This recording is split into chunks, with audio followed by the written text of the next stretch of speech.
That's me on Twitter.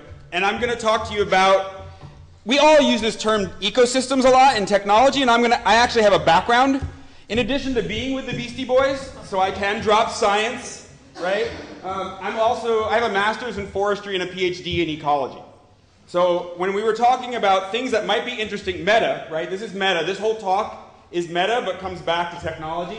There's actually cute, fluffy animals in my talk. I have a background in ecology, and we, in technology a lot, talk about ecosystems, right? Here's the Drupal ecosystem that we like to talk about, right? And then this is my favorite ecosystem slide. I don't know, well, we can copy that or cover that up. But this is somebody's idea of an ecosystem, right? And we as technologists like to throw like my developer ecosystem and my partner ecosystem and an ecosystem of server pieces that we put together. And if you're going to pick up one end of the stick, which is to say I'm going to use the word ecosystem, I'm challenging the community to pick up the other end of the stick, which is actually really talk about an ecosystem, not just talk about a buzzword. All right? So we're going to talk science. Science, right? That's what we're going to be doing here today. So, okay, first science. Who is paying attention in botany class or in life? What tree is that? Willow. See, I'm going to start easy and then I'll ramp up on you. So the willow tree, what is one of the most famous things about the willow tree?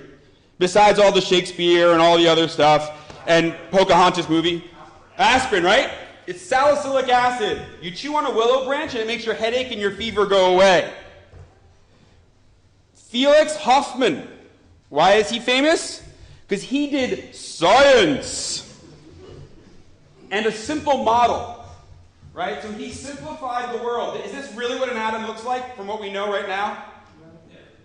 Wrong. It is. No, just kidding. No, it doesn't look anything like this, right? It's a simplification. And this is what science usually does all the time. They take models of the world and then use that model to make inference and do great things. So he took a simple model of how atoms go together and made aspirin, right? Which, despite commercial interests, did a lot of good during that big flu epidemic in 1914 or whenever it was, right? And so that was science to do scaling. So here's some more science. This probably reminds you of your primary school. Is that what you call it in England? Primary school? Yeah. Okay. I want to speak the language while I'm in the country. This is your basic ecosystem. This is an old one. Can anybody tell what computer this was probably printed off of? A Mac. Whoever said that is exactly right. That's like that nice, typical Mac font. But this is an ecosystem, right? There's like animals dying and vultures eating them and nutrients moving around, and you've got like nutrients and animals and plants and everything's connected and you've got stuff moving, right? That's an ecosystem. Not the flat line going across, okay? So, conservation, it's a simple model, but conservation biologists use this model. And how do they use it? Very early on in the endangered species work, we realized that single species conservation biology is basically emergency room conservation biology at best. By the time you get to that single species, you usually end up, it's in the emergency room, and you may or may not lose it, right? And you're spending a whole lot of money to try to save it. So we need to do better at that. That's a gold eagle. That's a juvenile bald eagle, by the way. See, that's the first animal. More are coming. So where did it really start? Where was the first time there was the application of ecosystem management? For those in the front, can you read what that says? This is a freebie for the front. For those who sucked up and sat in the front so they could be good students. Yellowstone, right? And Yellowstone is actually huge. This is about 10 miles. Yellowstone is about 3,500 square miles, which I looked up is about 1/3 the size of Belgium. For those going to FOSDEM, you could say I could fit 3 Yellowstones into Belgium. But if you look at the satellite image of Yellowstone, you can see some of the political boundaries right here, which is pretty amazing. That's actually a biological boundary that matches the political boundary because of management. Can anyone name another one of those? Very famous one in the Middle East.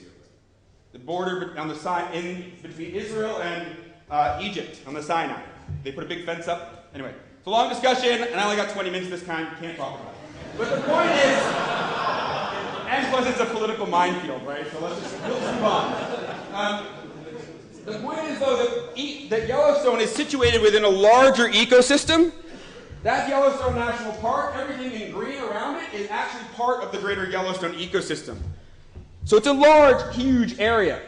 And what was some of the animals that drove ecosystem management was grizzly bears in Yellowstone National Park and wolves. I mean, not those wolves, these wolves. Sorry. These wolves, right, who range over really large areas. And if you look at their food web, that's wolves and that's bears. And what do you notice about this picture is that there's lots of lines connecting lots of things. So to save bears and wolves, you can't just get DDT out of the environment. You can't just put up some nest trees and suddenly you'll get wolves and bears, right? You have to manage the entire ecosystem. So I'm going to be talking about ecosystem management today. I'm only going to talk about a few points. Ecosystems are multidimensional. You have to keep that in mind. Always collect and synthesize primary data. So this is the science of ecosystem management. You always have to engage in monitoring. There was a new term that came up around this, which is called adaptive management, and I'll explain what that means in a little bit. And the last is values are more important than facts and logic, which is kind of the sad part. So I'm going to start there. So values and goals. This all comes from social and economic and political sphere. It's actually the most important. So I'm going to sit here and talk about all the great science, but in my conservation biology work, like we would do these great habitat conservation plans, and we'd do lots of science, and then somebody from the wind power company would talk to somebody at the federal agency, and they'd say, we'll give $10 million and we'll do this. And they would say, fine, deal done, and none of the science matters. So my point, even though that's depressing in a certain level, this is actually the most important part. And it's the hardest part, and I don't have anything to say about it other than it's not science or quantitative, but it drives everything. And you, as a manager of an ecosystem, whether it's technology or developers or something, need to work this out with your company, your organization beforehand, because you could be part of like the Apache Foundation. It doesn't have to be a company. But if you're trying to manage an ecosystem, this has to get done first, before you do the science. Okay? But now let's go back to science, because that's the part I like. So, some ecology principles. All right, this is a sea otter. This is where we all go, oh, right? This is the warm fuzzy part. That's a sea otter. Why is it important? This is what happens when you take sea otters out of the ecosystem. In the back is what it looks like when you allow sea otters to be in the ecosystem. Sea otters are what are called a keystone species, right? Here you have healthy diversity and lots of different members of the ecosystem with sea otters in it. You take them out, and you end up with sea urchins and starfish and plankton, right? And that's what we don't consider a healthy community, right? So sea otters are keystone species. They drive the entire ecosystem by their presence. Another one is a beaver, right? For wetlands, it doesn't have to be the main predator. It just has to be something that alters the environment in such a way that it basically sets up the whole environment. So otters are keystone species. So when you're managing your ecosystem, who are the keystones in your ecosystem? So I'll give you an example from us. It might be, if you're developing a developer ecosystem, it might be the alpha developers, right? Those ones whose blogs everybody reads and whose tweets everyone follows. Like, you need those in your ecosystem because they're going to drive the whole thing. They're going to drive the buzz. That could be one idea for who could be a keystone in your species. I mean, in your ecosystem. So think about that relative to your ecosystem. Now, Steve, you've gotten prepped on this one before. Steve, I gave this one to Steve at Monktoberfest because I thought he would get it right away. Steve, who is that? A Manhattan, that's right. That's a Manhattan, which is a bait fish, and Steve's a fisherman. So why we care about Manhattan is these are trawlers who are going to take Manhattan and turn it into fish oil, right? And so we basically said, oh, they produce tons of babies. There's tons of Manhattan. We can never get rid of them. Turns out we've harvested them so intensively that we've changed the diet of all these species that live in that count on them in the Chesapeake Bay. Right? So osprey, it's gone from 75% to 24%. So for every species that counted on Manhattan, we've reduced it by basically fishing it out. Right? Manhattan is crucial to the system because so many eat it. Like back in the Denali one, let's go back to Denali just for a second. Another example of those in the Denalis are ground squirrels and mice, right? A lot of animals depend on those. They're not keystones, but if you get rid of them, a whole bunch of things are going to collapse. So my question to you is, who is your Manhattan in your ecosystem? So I'm going to give an example again back to platform as a service space or developer ecosystem.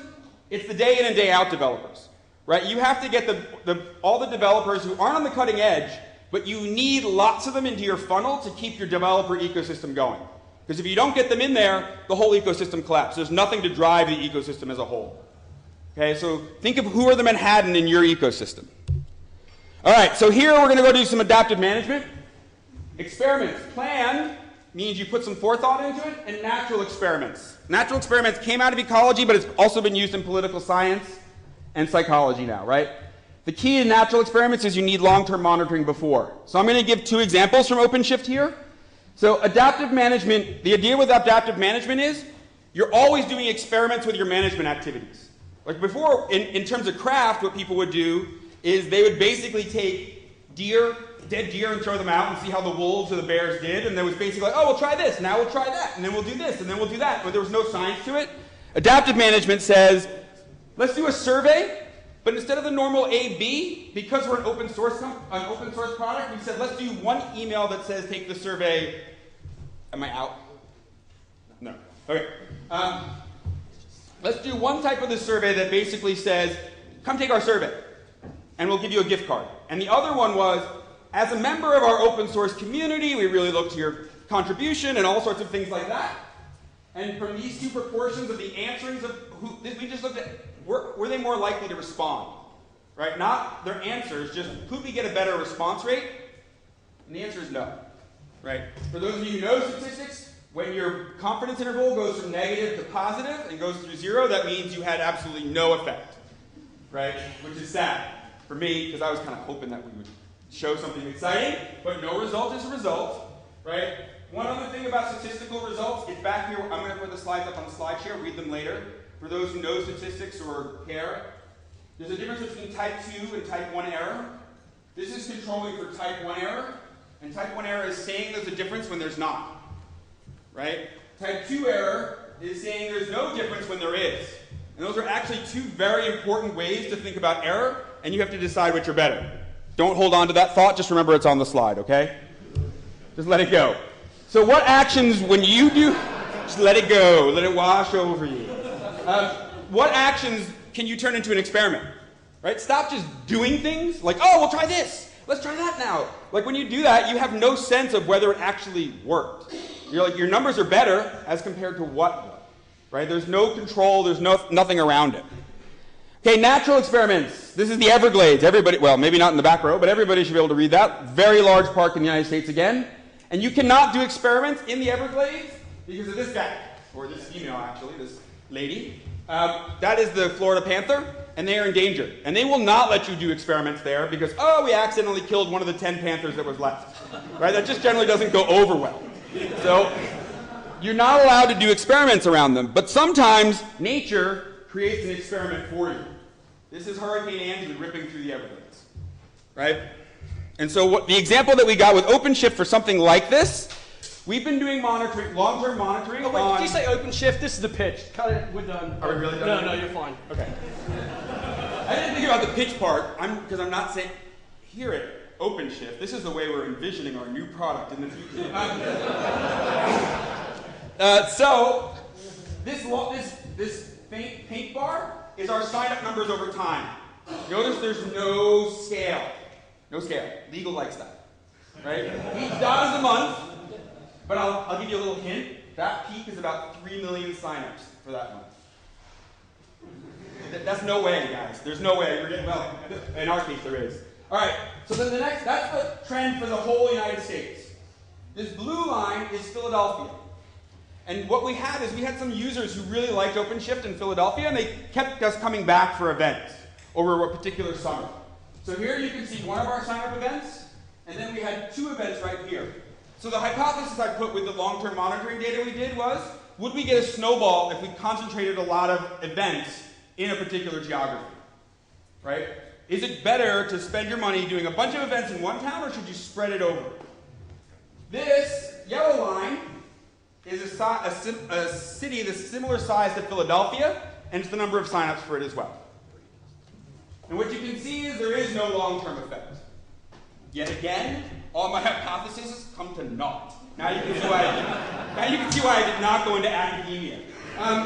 So what you can see is there's a small little boost right here in between the two events, but it tends to wear off over time.